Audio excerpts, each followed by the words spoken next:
Olá pessoal, boa noite. Eu sou a Carolina Baeta, sou anestesista do Hospital Moriá. Hipertensão. Então, a hipertensão, ela é o principal fator de risco para doenças cardiovasculares, para doenças renais crônicas, para doenças que afetam os olhos e, enfim, é uma causa importante de morte prematura. Então, ela está diretamente ligada a casos de infarto e acidente vascular cerebral, conhecido como derrame. Segundo alguns dados do Ministério da Saúde, são mais de 30 milhões de brasileiros nessa condição. Eu acredito que todo mundo conheça pelo menos uma pessoa que seja hipertensa, e as mortes em decorrência de hipertensão aumentaram 72% em 10 anos. Nós convidamos hoje, então, dois médicos para falar um pouco sobre esse problema e tirar dúvidas que vocês podem ter em casa. Então, se você quiser participar, basta enviar suas perguntas aqui pelo chat. Os nossos convidados hoje são a doutora Viviane Taboni, que é médica clínica geral e intensivista e coordenadora da unidade de pronto atendimento aqui do Hospital Moriá, e o doutor Gabriel Dodô Buchler, cardiologista intervencionista também aqui do hospital. Boa noite, doutores. Boa noite, tudo bom? Tudo bem? Antes de começar com as perguntas, eu vou só frisar que a live fica disponível no Instagram e no nosso canal do YouTube. E para quem quiser rever, então, ou encaminhar para quem precisa dessas informações, vai estar tudo direitinho lá disponibilizado. Eu vou mandar uma pergunta para cada, mas vocês dois fiquem à vontade para ir contribuindo com o nosso bate-papo. Então, vamos lá. Gabriel, vou fazer a primeira pergunta para você. Claro. Então, começando, né, do cerne, o que é a hipertensão e o que é uma pressão considerada ideal? Bem, então, em termos de definição, a hipertensão arterial é basicamente o aumento de níveis tensionais, né, níveis pressóricos. A pressão arterial é aquela que nós medimos, né, popularmente medida no braço, né, que é traduzida, que é aferida em milímetros de mercúrio. A hipertensão arterial são esses aumentos anormais, acima do que é considerado aceitável, geralmente, por definição, acima de 140 por 90 milímetros de mercúrio. Tá? Então, esse costuma ser o nosso valor de corte. Valores aceitáveis, então, que nós trabalhamos, considera-se abaixo de 140 por 90, mas temos que ter muito cuidado que valores intermediários entre 13, 130, 140, 80 e 90 são valores de pré-hipertensão. Então, abaixo de 13 por 8, né, costuma ser 13 por 85, costuma ser um valor já aceitável. E, Gabriel, uma dúvida. Precisa ter as duas, tanto a máxima quanto a mínima aumentadas, ou só uma ou só a outra já são suficientes para considerar um paciente com pressão aumentada? O diagnóstico de hipertensão arterial, você basta ter uma delas alterada. Né? Então, você tem... É muito comum que elas andem juntas, então você ter as duas aumentadas. Em pacientes idosos, você pode ter a pressão sistólica, que é o valor maior, alterada, e a pressão diastólica, que é a menor, normal. Então, no paciente idoso isso é relativamente comum. E a gente tem os casos que só a pressão diastólica está aumentada. Joia. Acho que a doutora Viviane conseguiu entrar agora. Boa noite, Viviane. Boa noite, Carol. Boa noite, Boa Gabriel. Boa noite aos noite. nossos ouvintes, né? Gostaria de agradecer, né? E esse tema é de extrema relevância pela prevalência que nós temos na população, né? E principalmente pelas consequências que tem, né? Em geral, é um quadro assim que surpreende muitas vezes os pacientes no diagnóstico, apesar da prevalência, porque a maioria das vezes ela é silenciosa, né? Então, é um tema muito debatido, né? Mas sempre a gente tem algo a aprender e algo a passar também sobre esse assunto. Viviane, então, como que a gente sabe se a pressão arterial ela está ok, está tudo bem, né? Existe, você já começou a falar um pouquinho desse assunto, mas algum sintoma que identifique esse problema? Então, Carol, assim, em geral, né, a gente fala que a hipertensão, ela é uma doença silenciosa, porque a maioria das vezes ela não apresenta sintomas. O paciente ele vai se adaptando àquela pressão um pouco mais elevada e, em geral, ele não tem sintomas, né? Em alguns casos, né, ele tem alguns sintomas, né, como dor de cabeça, principalmente uma dor na região da nuca, pode aparecer, tonturas, zumbido, são alguns sintomas, né? E a gente tem aqueles sintomas que são sintomas de alarme, tá? Quais seriam esses sintomas de alarme? Aqueles pontos fosforescentes na visão, turvação visual, náuseas e vômitos, né? Quando o paciente ele apresenta esses sintomas, ele deve procurar uma ajuda aí mais especializada, ou pronto atendimento, porque ele necessita de um atendimento rápido. Mas em geral, né, os sintomas eles são bem insidiosos, porque o organismo ele vai se adaptando àquele regime de pressão mais elevado, né? E é basicamente a cefaleia, zumbido, mal-estar geral, tá? Algumas vezes a gente pode ter sangramento nasal, tá? E palpitações cardíacas, são alguns dos sintomas. Joia. Gabriel, na introdução já falei um pouquinho sobre isso, mas eu gostaria que você falasse um pouco mais de detalhes quais são os problemas causados pela hipertensão.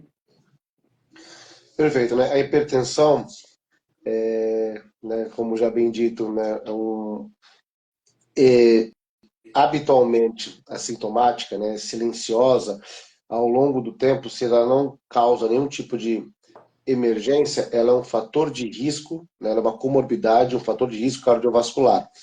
Ou seja, ela leva a enrijecimento arterial, propicia a formação e a continuidade do processo de aterosclerose, que é a disposição de placas de gordura nas artérias do corpo, e ela está associada ao longo da vida do paciente com fenômenos como infarto agudo do miocárdio, acidente vascular cerebral, né, o AVC, doença renal crônica.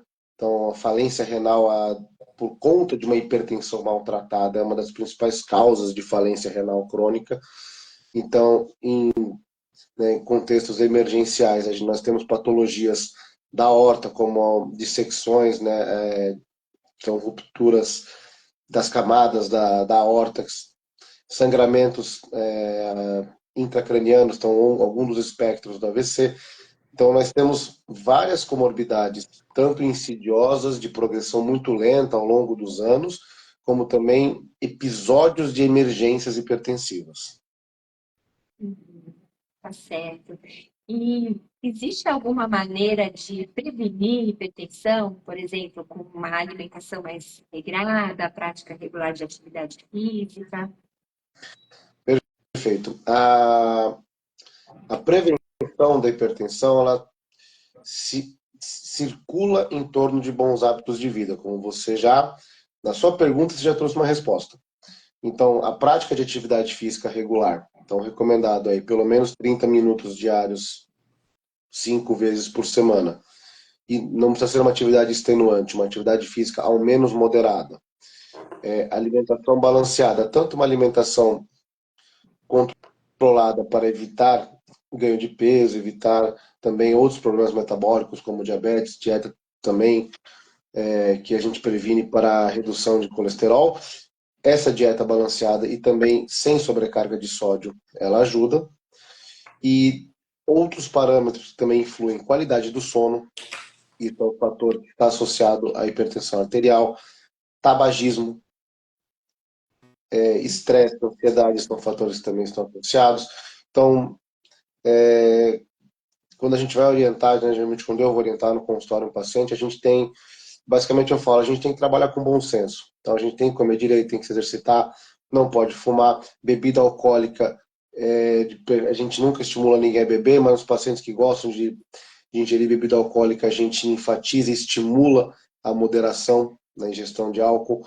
Então a gente tenta trabalhar nesses aspectos, tudo isso ajuda na redução de níveis tensionais, são hábitos que reduzem a incidência. Isso não quer dizer que todo mundo que faz isso vai ficar livre da hipertensão. A hipertensão também tem componentes familiares, ou seja, genéticos, ambientais, tudo isso que nós fazemos de atividades não farmacológicas contribuem, mas parte da prevenção é o acompanhamento frequente. Então, a aferição de pressão, pelo menos anual, é uma das metas em medicina preventiva que nós temos que ter com os pacientes, porque mesmo fazendo tudo regrado, tem pessoas que ficam hipertensas. Isso não é culpa de ninguém, não é culpa do paciente, isso às vezes é puramente genético. Então, o acompanhamento é parte da prevenção.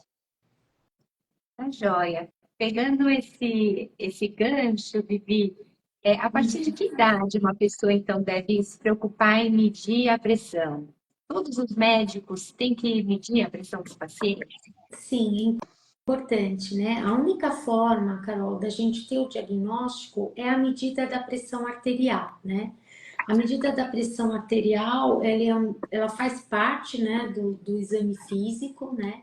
Ela deve, a partir dos 12 anos de idade, todo mundo deve ter pelo menos medido a pressão uma vez, tá? E a partir dos 18 anos, pelo menos uma aferição aí 2 vezes ao ano, com alguns exames preventivos, né? Então é fundamental. A gente sabe que cada vez mais precocemente a gente está tendo aparecendo aí a hipertensão, muito por conta, acho que, dos fatores externos, né? Como o Gabriel falou, a gente está numa sociedade aí de estresse, de adaptação, enfim, o estresse ele está muito associado aí à questão do aparecimento da hipertensão, né? Porque você tem uma liberação de alguns hormônios, como a adrenalina, tem a liberação aí do cortisol, esse estresse prolongado, ele faz com que se desencadeie a hipertensão. Então, principalmente a partir da terceira a quarta década, né?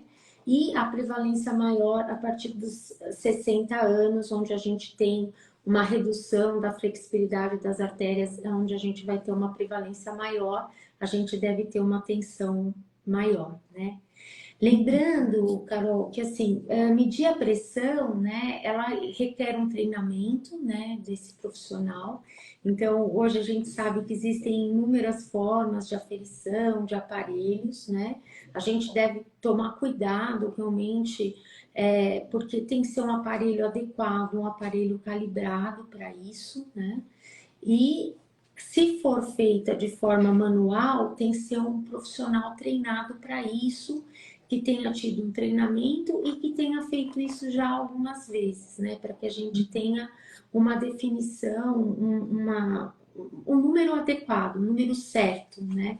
Porque esse número vai basear e nos direcionar aí no tratamento e no acompanhamento desse paciente, né? Nos próximos passos. É isso. Não sei se o Gabriel quer complementar.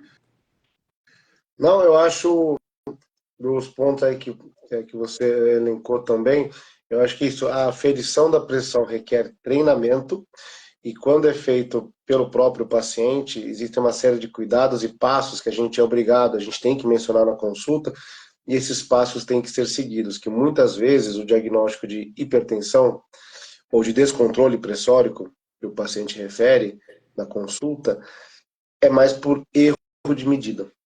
Então, a medida de pressão, ela quase que se assemelha a um ritual, né? Você tem que estar em repouso, cumprir um tempo mínimo de repouso, não ter comido na última hora, não ter tomado café, estar de bexiga vazia, medir a pressão com o braço na altura do coração. Então, assim, tem uma série de coisas que tem que ser seguidas. Porque senão, às vezes, a gente percebe que é um erro diagnóstico, um erro de medida. Então, muitas pessoas têm a falsa impressão, hoje eu acordei um pouco mais, passei nervoso, vou medir a pressão. Não vai ser uma informação útil para nós. Para o diagnóstico de hipertensão ou para monitorar o controle da pressão, as medidas têm que ser em repouso, quando feitas em casa. Então, isso é muito importante. Então, toda orientação tem que contemplar isso. no controle e no acompanhamento. E no profissional de saúde que mede a pressão, elas também têm que ser seguidas, sempre que possível. Tá certo, Gabriel. Acho que quando você estava falando sobre as consequências, né, da pressão alta, chegou uma pergunta da Bianca. Ela quer saber se a hipertensão é irreversível ou se com mudança de hábito, controle de peso e uma vida mais ativa e saudável, se isso pode reverter essa condição. Perfeito. Isso eu respondo de uma maneira um pouco vaga, depende. Então, depende muito do caso que a gente tem. Pô, a gente tem uma pessoa que nos procura na consulta com uma hipertensão leve, né, uma pressão de 14/9, por exemplo, 15/10, está acima do peso, fuma, sedentário, estressado, e a gente consegue reverter essas alterações do estilo de vida, ou seja, uma vida mais ativa, dieta regrada, cessação de tabagismo, redução de ingesta de bebida alcoólica, tudo isso, muitas vezes a gente vê que essa pessoa melhora e não retorna a ser hipertensa. Mas num outro lado, chega um paciente com uma apresentação com uma pressão de 19/12 e é absolutamente regrado, a pessoa saudável, alimentação certa, fazer atividade física, não fuma, muito provavelmente isso é um componente genético, ou como já foi comentado, é um paciente que já envelheceu, uma artéria mais rígida, torna-se hipertenso por conta disso, ou tem uma outra patologia associada, nesse caso, às vezes, não é possível reverter. Então, lógico, quando há algum aspecto do estilo de vida, da qualidade de vida, pode ser melhorado, isso é sabido, tem impacto, mas às vezes não é suficiente para reverter todo o processo. Vivi, então, assim, existem uma série de medicamentos, né, para tratamento e controle da pressão, e chegou aqui uma pergunta que quer saber se eles têm algum efeito colateral. Bom, assim, existem uma série, né, de medicações hoje, né? A gente tem um arsenal bem amplo e assim, para cada paciente, né, e para cada tipo de indicação, a gente vai ter a medicação adequada e a associação adequada. Então, por exemplo, para gestante, a gente vai indicar um tipo de medicação. De acordo com a etnia, né, a gente sabe que a etnia negra ela tem uma resposta melhor a alguns tipos de medicamento. Então, tem que se tomar um cuidado, né, em relação a isso. Então, uma medicação que pode ter sido ótima para o seu vizinho não é boa para você, né, porque existe essa troca aí de informações e às vezes fala, poxa, essa medicação foi tão bom para ele, né, vou experimentar. Enfim, às vezes não fala com o médico, acaba tomando. Então, assim, tem que se tomar muito cuidado em relação a isso, né?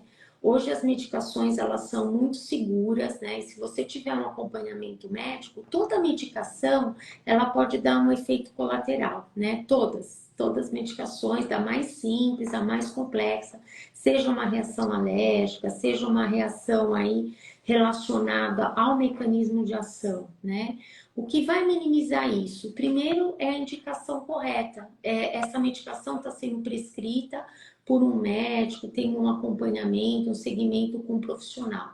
Qualquer sintoma diferente, entrar em contato com o médico, ele vai estar ajustando, né?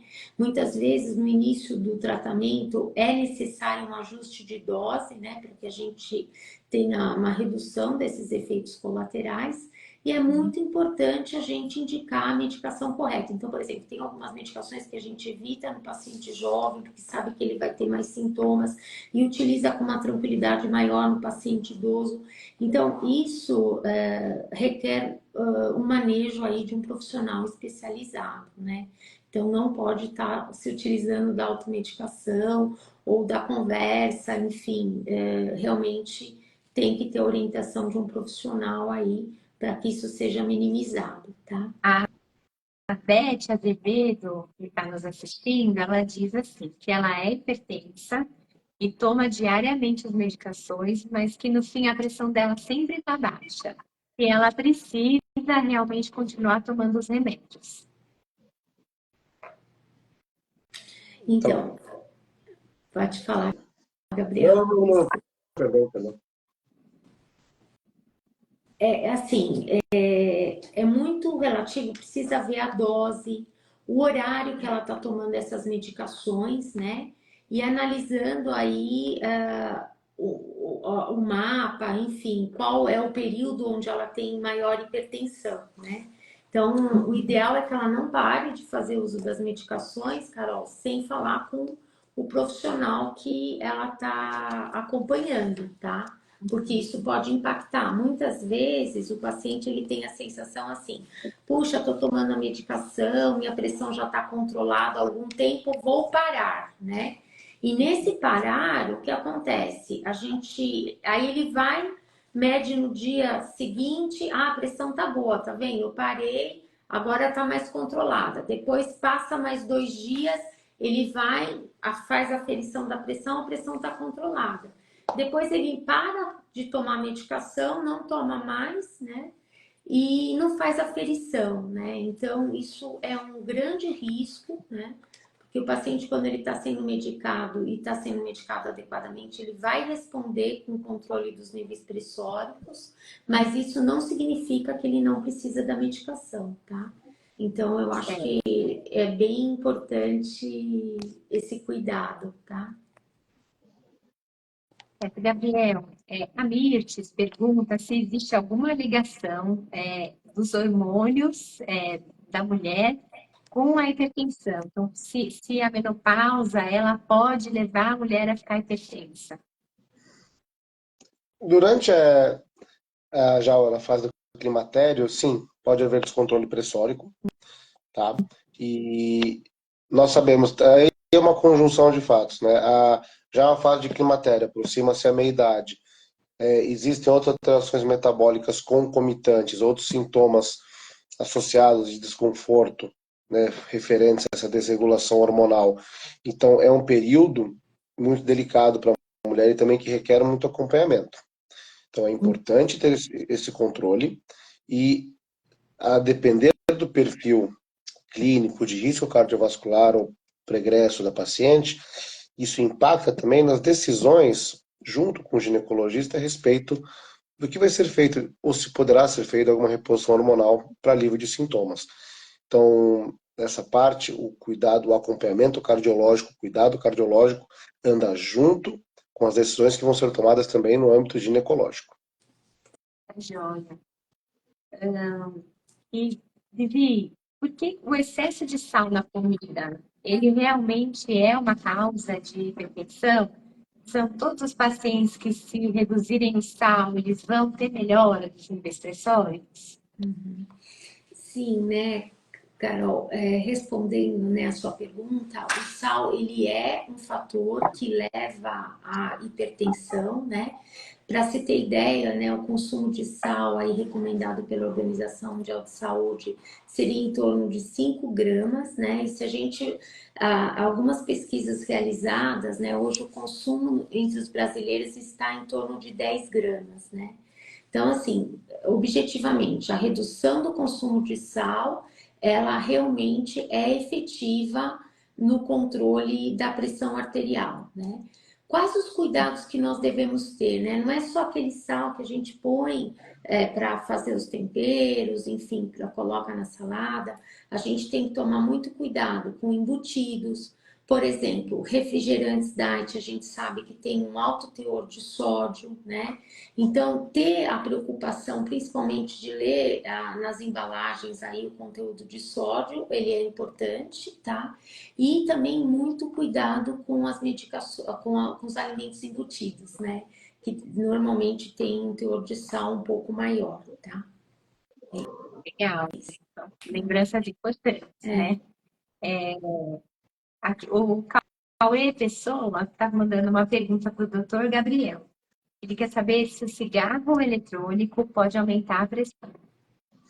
Olha, essa é uma excelente pergunta, porque esse é um tema extremamente atual, né? Ao contrário do que muita gente pensa, o cigarro eletrônico ele não é um substituto seguro do cigarro, não é um adjunto para parar de fumar, e ele está sim associado há também efeitos deletérios no corpo, né? Tanto do ponto de vista pulmonar quanto do ponto de vista cardiovascular.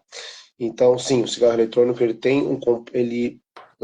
contribui com um comportamento inadequado da pressão arterial e tem o risco agora também com o advento dele, felizmente foi proibido, né, pela Anvisa, né, tem um perfil de público mais jovem que nunca fumou na vida e que usa ele de maneira mais consistente, mais frequente, com maior intensidade, com doses de nicotina talvez que não seriam alcançadas com cigarro normal, né, por questões de sabor, por questões de facilidade de uso, né, e de uso em vários ambientes que o cigarro não é possível.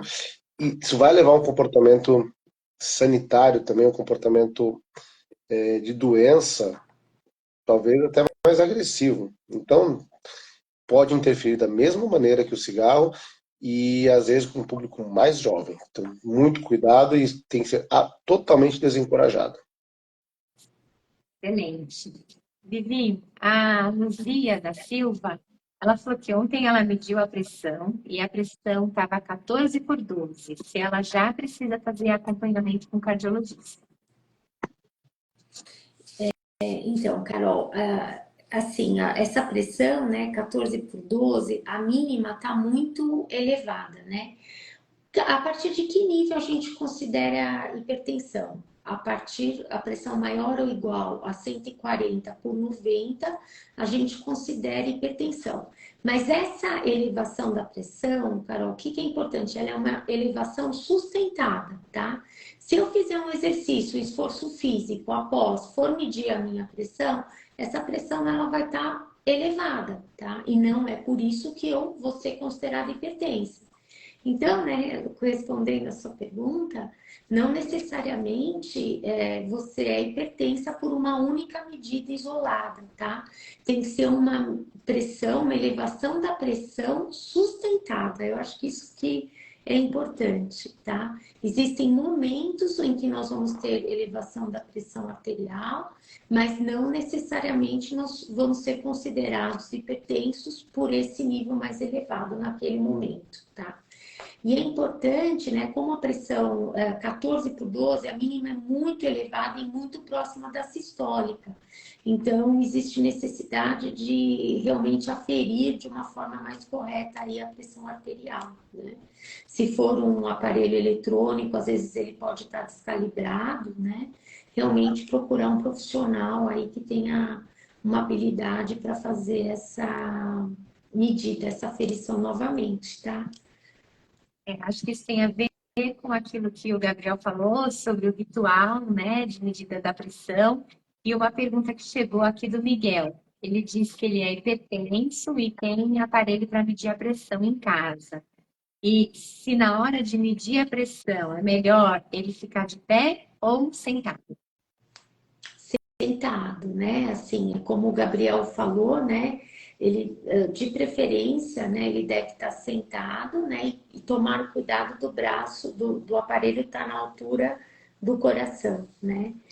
Geralmente a gente faz a aferição no membro superior direito, né?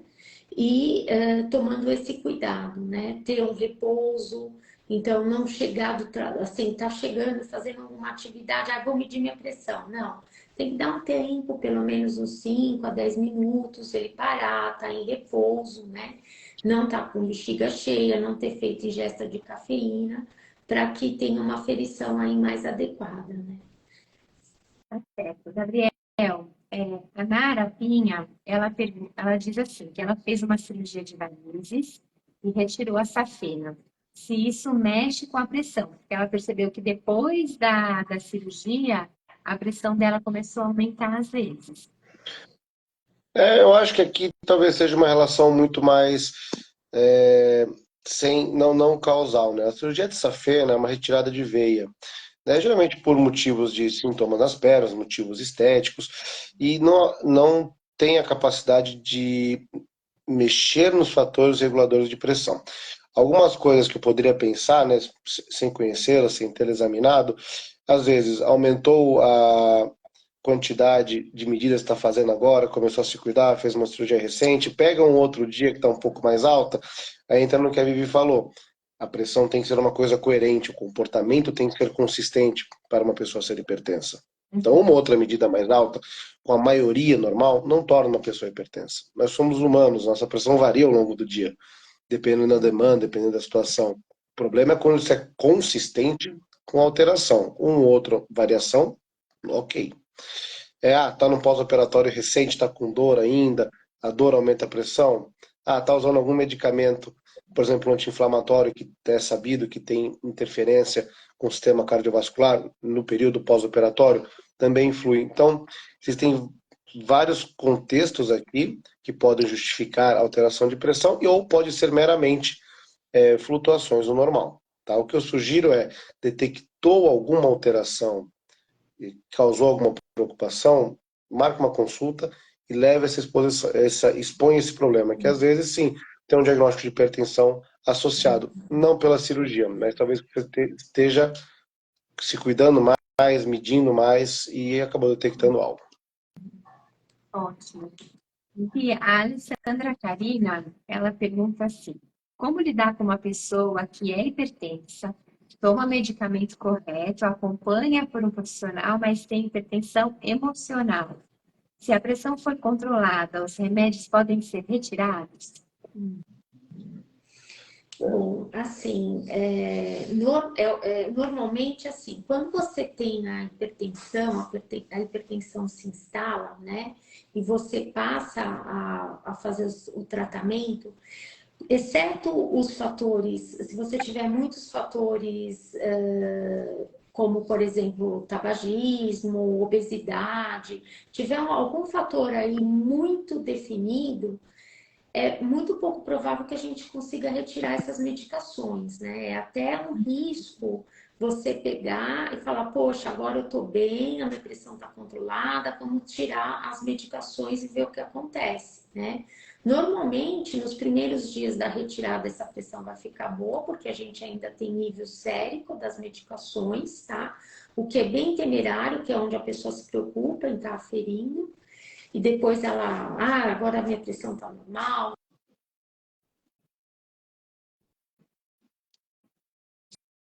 Acho que falhou o áudio É, da Vivi. tá carregando aqui o dela novamente. Sintomas, enfim. Então, o melhor é manter a medicação, né? E realmente é muito só o fator emocional em si, ela vai dar aquele, não a hipertensão, mas sim aquela elevação periódica, né? Aquela elevação naquele momento, tá? E não hipertensão, aquela alteração sustentada, né? Então, nos momentos em que você tem aquela alteração de estresse, de forte emoção, você tem um pico, né? Mas sustentada, ela tem, além do fator estresse, algum outro fator, cujo principal são fatores genéticos, né? 95% da hipertensão é hipertensão essencial, onde a gente não tem uma causa definida, onde em geral são fatores genéticos, né? E que tem algum fator externo que acaba desencadeando aí, aquele gene tá paradinho a desencadear a hipertensão, tá? Então, respondendo, é melhor não mexer na medicação, né? Manter a medicação. Joia. Gabriel, chegou uma pergunta aqui do Tiago Rodrigo, que tem muito a ver com a pergunta da Tamaia, e eles perguntam se a pressão pode ter alterações durante a madrugada, ou se durante o sono as pessoas podem ter alteração pressórica e também nos períodos de frio. Então, o que é o normal? O normal é a nossa pressão ter uma queda de pelo menos 10% durante o sono. Isso é chamado descenso fisiológico. Isso é o que nós esperamos, o que nós gostaríamos que todo mundo tivesse. O sono, geralmente a pressão cai, mas algumas pessoas não mudam nada e algumas aumenta. Quando que ela aumenta? Então, são os distúrbios do sono mais comuns. A apneia do sono, acho que está em primeiro lugar. Então, a apneia do sono, que é quando alterações por questões de obstrução de via aérea, que levam à interrupção do ciclo correto do sono. Isso leva a uma consistência de hipertensão durante o sono, não só isso, mas outros problemas cardiovasculares, é um fator de risco cardiovascular, e isso contribui para o ciclo da hipertensão arterial durante o dia também, e também outros estudos, né? Sono agitado, sono irregular, insônia, tudo isso pode levar, tudo que você quebra o ciclo fisiológico, harmônico do sono, tudo isso leva a aumento de pressão.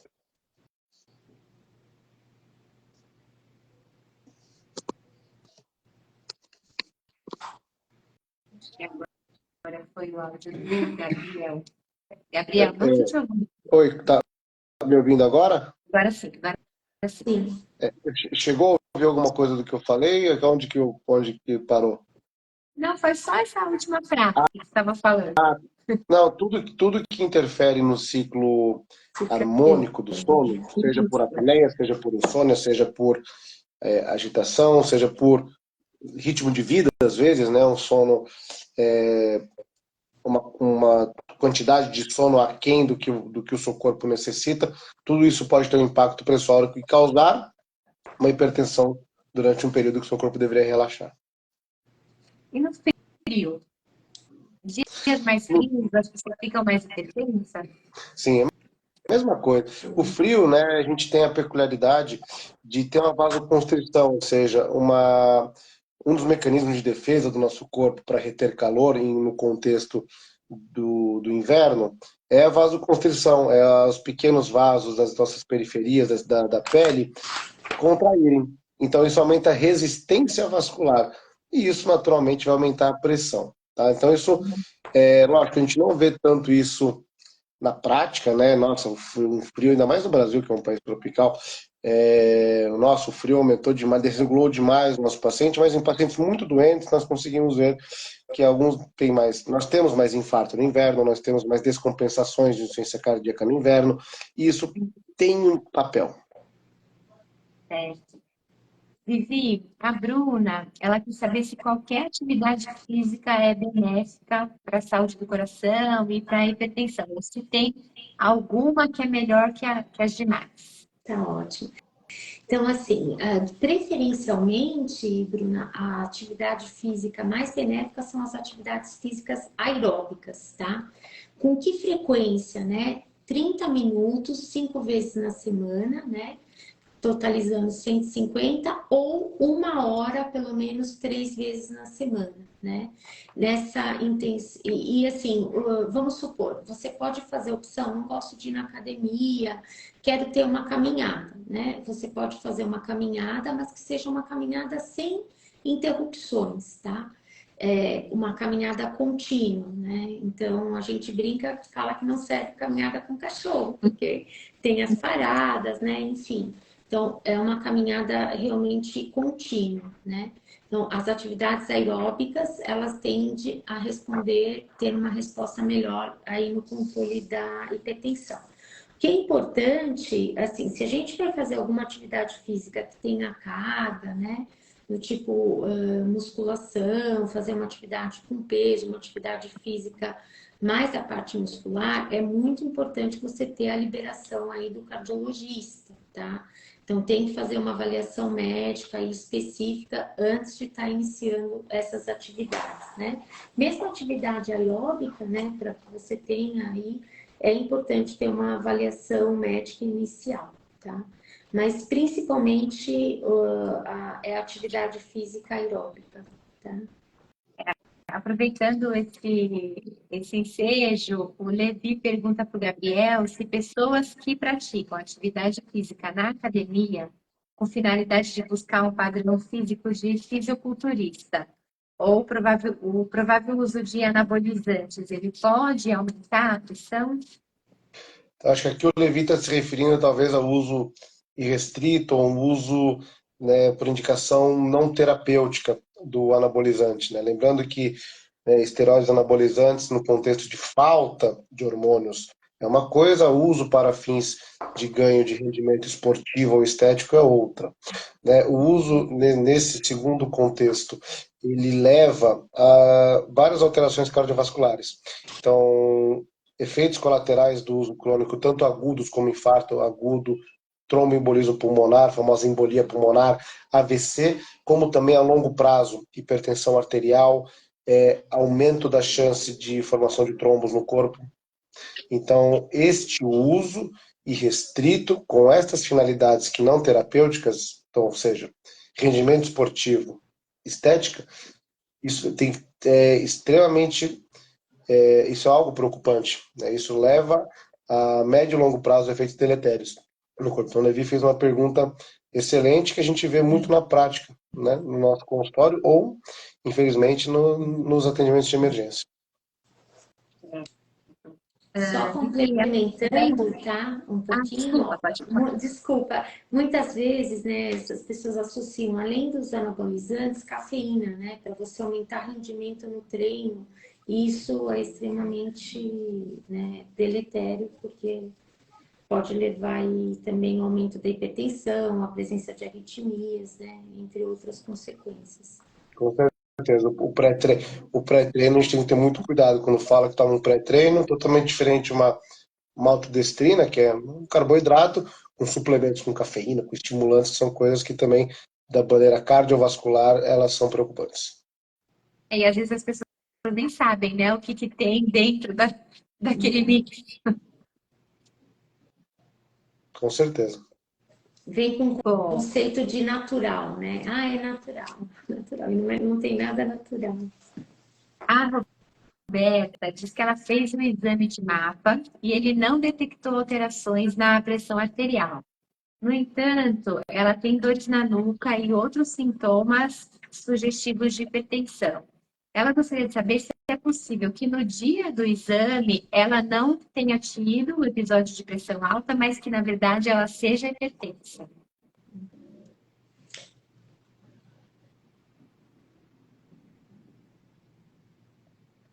Vivi? Carol, eu não entendi o final da pergunta porque desapareceu o som. Ah, tá, eu vou repetir. Por Então, ela favor. fez o exame de mapa e não teve nenhum valor aumentado de pressão. Mas ela disse que ela tem sintomas como dores na nuca e alguns outros sugestivos de hipertensão.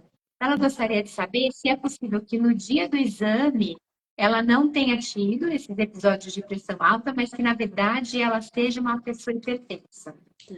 Então, assim, o mapa, né, ele vai ser a monitorização ambulatorial da pressão arterial, né, onde nós vamos ter a aferição da pressão em diversos momentos, tá? O que é importante quando a gente faz o mapa? Então, você vai fazer o mapa durante o dia e durante a noite e vai observar aí quais os níveis pressóricos, né? Às vezes o paciente ele coloca o mapa e ele tende a ficar mais quieto, né? E o que é importante? Ele ter uma rotina normal do dia a dia. É ele ir trabalhar, é ele ir, enfim, ter uma atividade normal do seu dia a dia, né? Não se poupar, não se preservar porque está com o aparelho, é uma questão. Segundo ponto importante, né? Em que condições que foram feitos esse mapa, né? O aparelho que foi colocado, se foi colocado de forma adequada, se as aferições aí foram realmente feitas de forma adequada. É a mesma coisa como você medir a pressão de forma errada, né? Então, se o aparelho que foi colocado não está em condições adequadas, pode ocorrer do exame ter dado normal e ela realmente ser hipertensa, né? Com uma probabilidade menor. Então, é importante ela estar aferindo a pressão em outras condições ou até mesmo repetindo o mapa em uma outra situação, né? Mantendo as atividades do dia a dia. O que eu vejo muito, que é muito comum, nem fui trabalhar, coloquei o mapa, fiquei lá quietinha, realmente a hipertensão não, tem que ser um dia normal, tem que ter reunião, tem que ir no trabalho, enfim, tem que ter a sua rotina, manter a sua rotina dentro da normalidade. Um outro ponto importante é avaliar outros exames, né? Não que vão aferir a pressão direta, que, por exemplo, um ecocardiograma, ele vai dar sinais indiretos de hipertensão, Então, eu acho que é importante a gente estar avaliando. Na verdade, você avalia um conjunto, né? Não é um único exame que vai chegar e vai te dar o diagnóstico. Olha, você é hipertenso. É um conjunto, né? Então, é a anamnese, é o exame físico, né?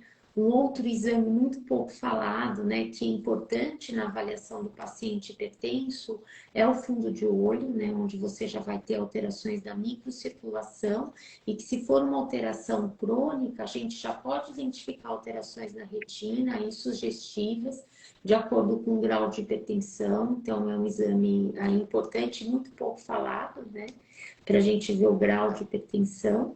Mas, assim, em resumo, né, eu acho que vale a pena estar repetindo o mapa, né, e associando outros exames aí. Então, para realmente falar, não está hipertensa. Né? Falando ainda sobre a medida da pressão, Gabriel, a Paula diz que ela tem se o aparelho de pulso que ela tem em casa, se é confiável. E se vocês poderiam ensinar, de novo, como medir em casa. Tá. Então, com relação às variações de aparelho, de pulso, apesar de ser muito mais prático, pequeno e fácil de instalar e de medir, ele pode ter mais variações de medida. Né? O que nós recomendamos são esses aparelhos de braço, tá? Lembrando, com a braçadeira adequada para o tamanho do braço da pessoa, que isso também influi na medida. E tudo bem, não tenho de braço, tenho de pulso, ok. Né? Nós recomendamos tem uma medida mais fidedigna, sobretudo na pressão sistólica, que é a pressão, aquela primeira que a gente vê. E como é que a gente mede o ritual da medição de pressão? Então, repouso, cerca de 15 a 20 minutos, sem ter ingerido, sem ter comido, né, na última hora, tomado café ou qualquer tipo de estimulante na última hora, não estar com a bexiga cheia, ou seja, nada que te dê desconforto, estar sentado com o braço, que vai ser medida a pressão, na altura do coração, então o braço apoiado, repousado na altura do coração, pernas descruzadas e aferição da pressão.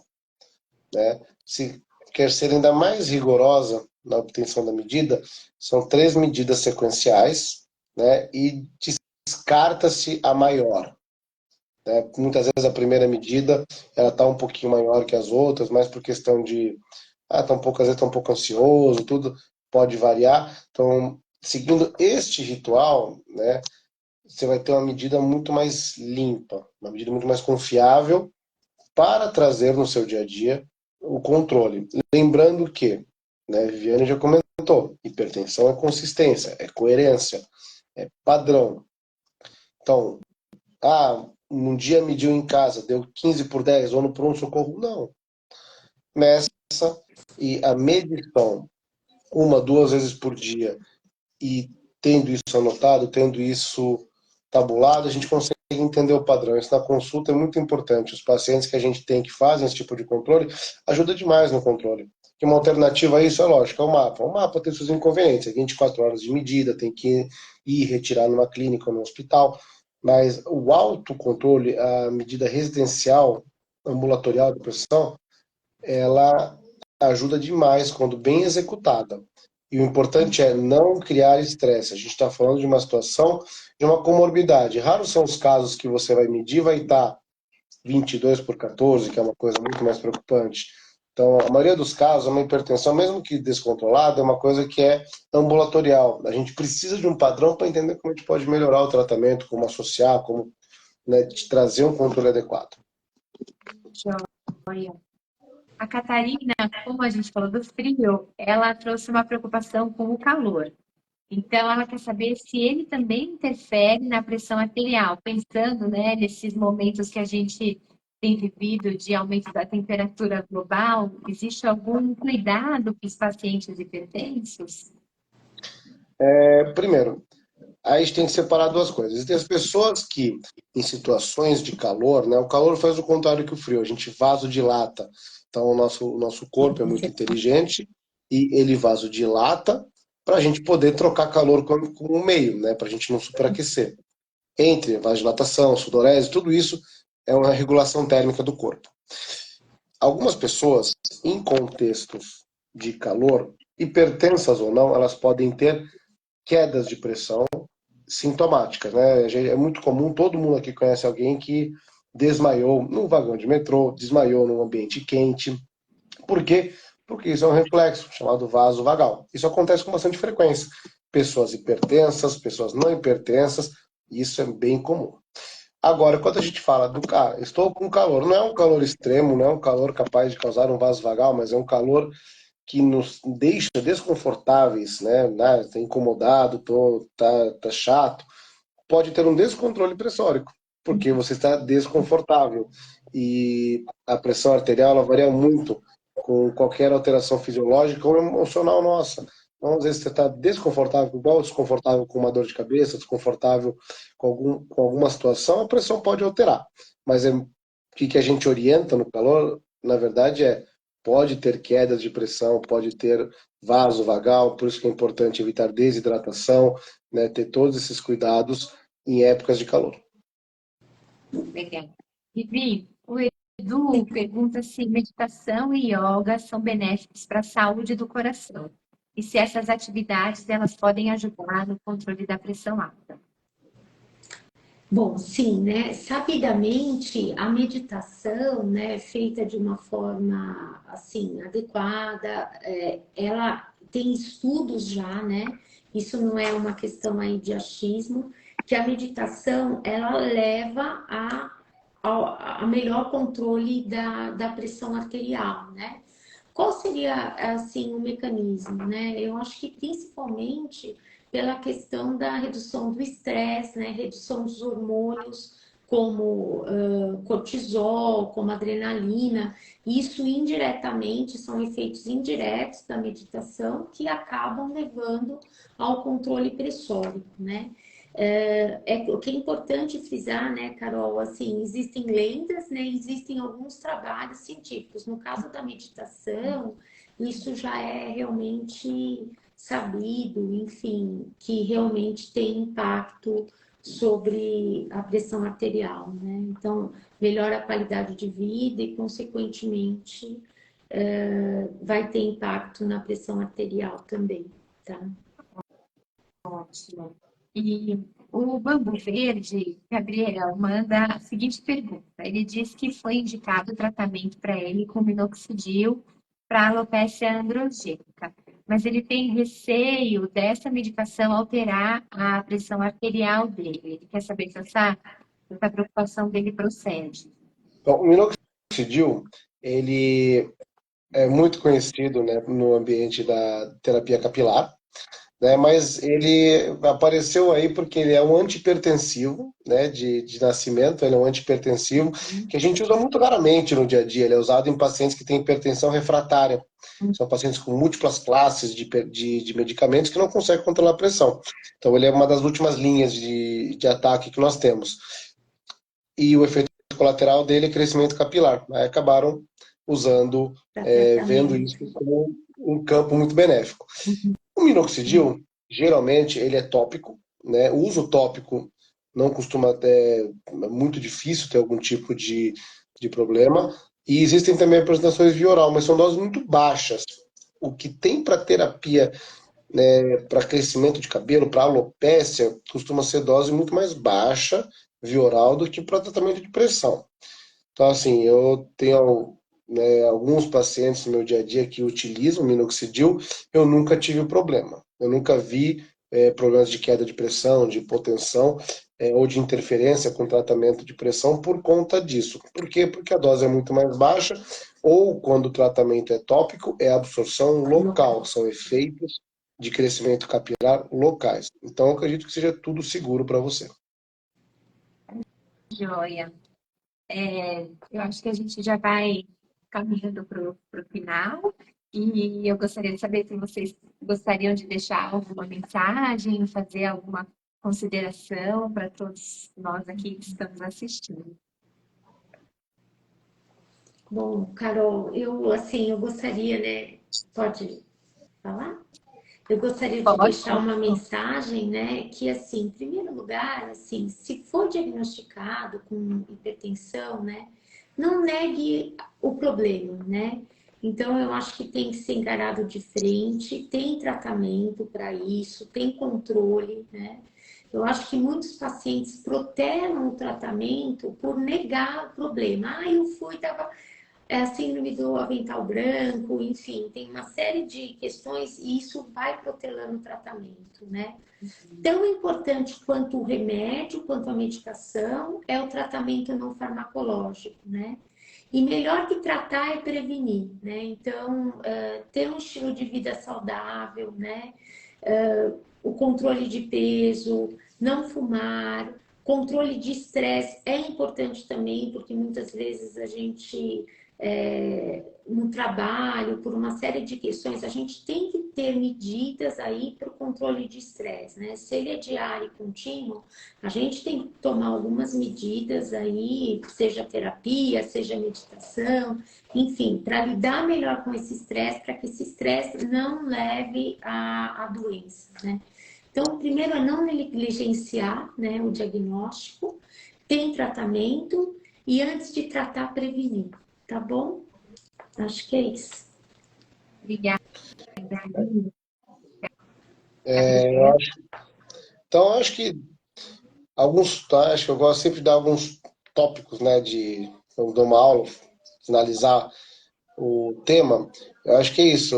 Viviane falou muito bem, né, dos cuidados, de procurar cuidado e de mantê-los.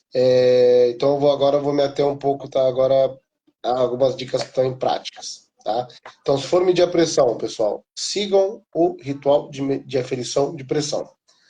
Isso traz confiabilidade, isso traz coerência, isso ajuda a gente no diagnóstico e acompanhamento. Número 2. A pressão, ela é muito dinâmica ao longo do dia. A sua pressão nunca vai ser 12 por 8, 24 horas por dia. Né? Então, algumas medições dentro do seu controle ou algumas medições ao longo do seu dia que você meça por acaso podem estar fora da meta, não te torna hipertenso. Então, lembrando, coerência e padrão. Então, não é para ter neura, não é para pegar um remédio, vou pegar um remédio aqui da minha esposa, porque ela toma remédio, a pressão tá alta, eu vou tomar um agora. Nunca se automedicar. Então, a imensa maioria dos quadros, a pressão ela é uma comorbidade. Então, a gente tem tempo e tranquilidade para conseguir tratar e sem neura. Então, a gente vê muitas pessoas que se estressam demais com o valor de pressão, que às vezes deixam de fazer atividades do dia a dia, atividades prazerosas, porque tem medo da pressão ficou alta, porque acha que a pressão vai subir. Não é bem por aí. Então, isso é uma comorbidade que geralmente leva anos para causar um problema. A gente tem tempo para tratar. E também a gente tem que ensinar a não se preocupar com algumas coisas. Então, o mais importante é meçam, tenham um padrão, tenham uma rotina, anotem, e isso é levado para discussão junto em consulta. Tá? Isso sendo bem feito e leva a um controle melhor. Excelente. Eu acho que eu fiquei feliz porque a gente conseguiu fazer uma discussão nada alarmista, né? Muito educativa. Eu acho que o ritual da pressão é uma coisa que deve ter ficado aí para todo mundo. Eu já vi medir de jeitos dos mais absurdos e às vezes a gente vai causar um estresse numa pessoa que é totalmente desnecessário, né? Se cuidem e se vocês quiserem, então, a live vai ficar disponível no canal do Instagram e no canal do YouTube. Boa noite e até a próxima. Obrigada, Boa noite. Vivi. Boa Obrigada, noite, Adriana. obrigada. Obrigado, gente. Boa noite. Um abraço. Abraço.